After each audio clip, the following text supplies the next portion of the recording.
नमस्कार मित्रांनो, आम्ही स्वामी भक्त या यूट्यूब चॅनलमध्ये आपलं मनपूर्वक स्वागत. आपण नेहमीच स्वामी समर्थांचे नवनवीन अनुभव हे आपल्या चॅनलद्वारे आपण सांगत असतो. आज असाच एक छोटासा अनुभव आपण या ठिकाणी घेणार आहोत. एका छोट्याशा गावामध्ये एक गरीब मुलगा राहत होता.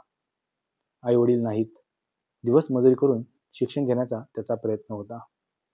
त्याचं एकच स्वप्न होतं, शिकायचं आणि स्वतःच्या पायावरती उभं राहायचं. पण आयुष्य जरा वेगळंच होतं.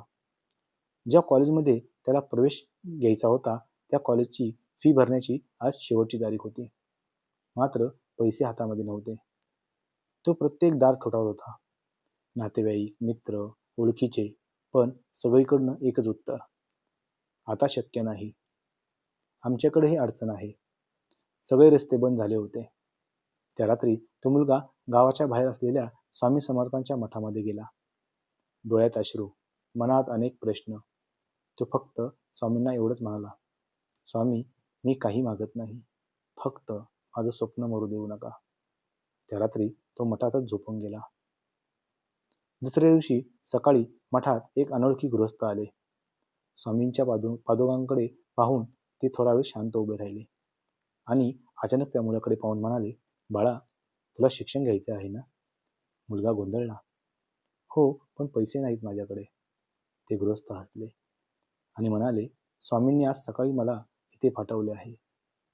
त्यांनी खिशातून एक पाकिट काढलं आणि ते पाकिट त्या मुलाच्या हातावर ठेवलं.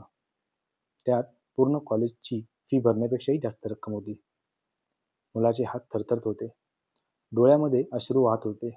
तो काही बोलणार तेवढ्यात ते गृहस्थ म्हणाले, बाळा, आता थांबू नकोस. शिक आणि एक दिवस कोणासाठी तरी तूही स्वामींचं माध्यम हो. तो मुलगा आज एक यशस्वी माणूस आहे.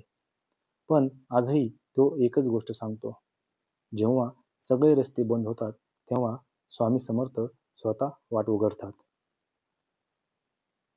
श्री स्वामी समर्थ. असे नवनवीन स्वामी समर्थांचे अनुभव ऐकण्यासाठी आपल्या या आम्ही स्वामी भक्त या यूट्यूब चॅनलला लाईक करा, फॉलो करा आणि सबस्क्राईब करा. धन्यवाद. श्री स्वामी समर्थ.